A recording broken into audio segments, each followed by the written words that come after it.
Di video kali ini, kita akan ngobrolin beberapa alasan kenapa kita jangan mengambil internal 64GB ke bawah, entah itu untuk iPhone baru ataupun iPhone second.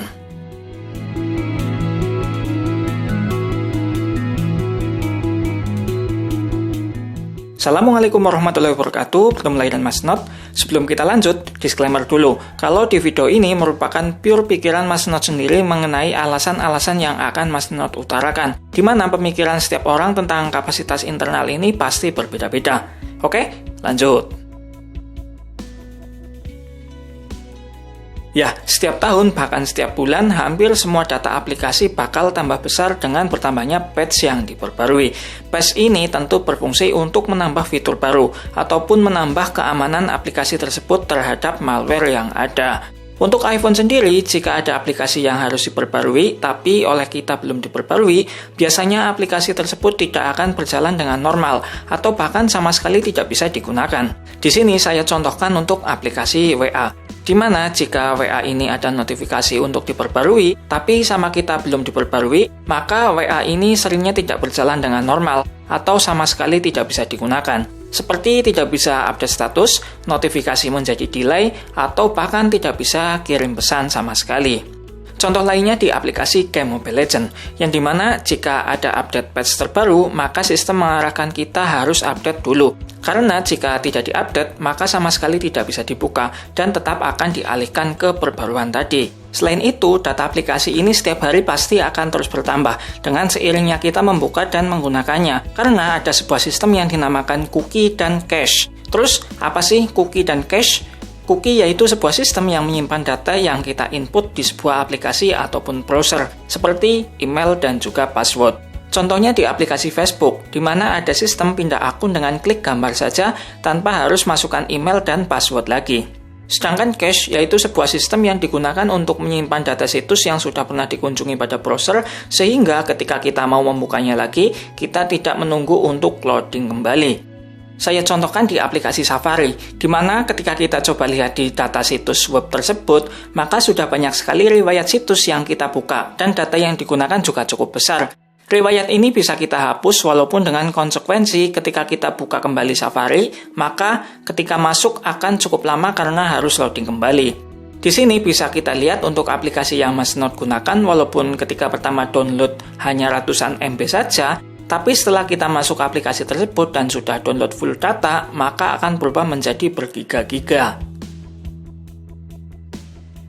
Untuk masalah ini memang hampir dirasakan oleh beberapa pengguna lainnya, di mana setelah kita update iOS terbaru, maka data sistem juga akan meningkat. Tapi kejadian ini tidak semua mengalami.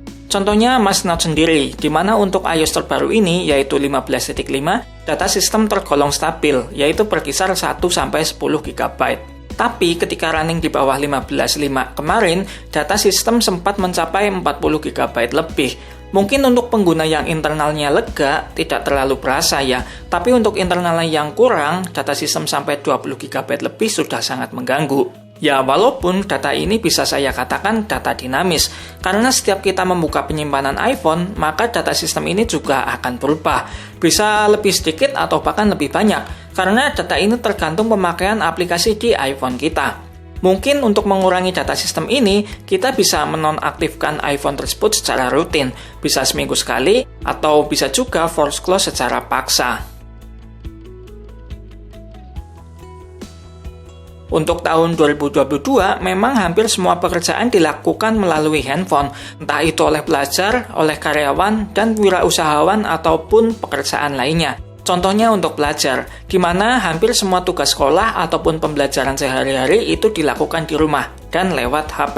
Yang pastinya akan banyak data yang harus disimpan untuk dikerjakan, dan juga harus mendownload aplikasi lagi untuk pembelajaran tatap muka lewat handphone. Apalagi untuk pekerjaan kita, di mana kita harus banget terkonek dengan handphone setiap saat. Contohnya untuk pekerjaan di luar rumah ataupun di lapangan, seperti mengambil foto dan video kemudian dikirimkan ke atasan sebagai dokumentasi. Ada juga konten kreator dan admin online shop yang pastinya banyak menyimpan video B-roll ataupun foto dagangan sebelum dan sesudah diedit.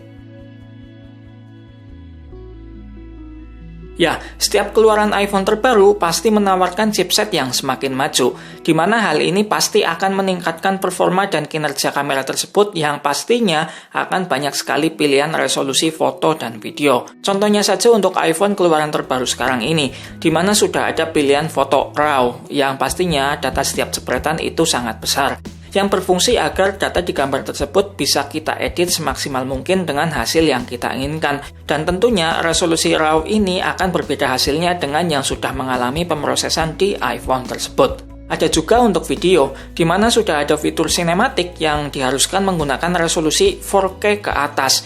Ya, bayangkan saja, Full HD 60 fps saja sudah 50 MB lebih dalam semenit, apalagi 4K. Dan masih banyak hal lain seperti hobi mengambil foto dan video, seringnya install dan uninstall aplikasi yang menyebabkan data sampah aplikasi yang dihapus tersebut akan menumpuk dan membuat storage menjadi berkurang.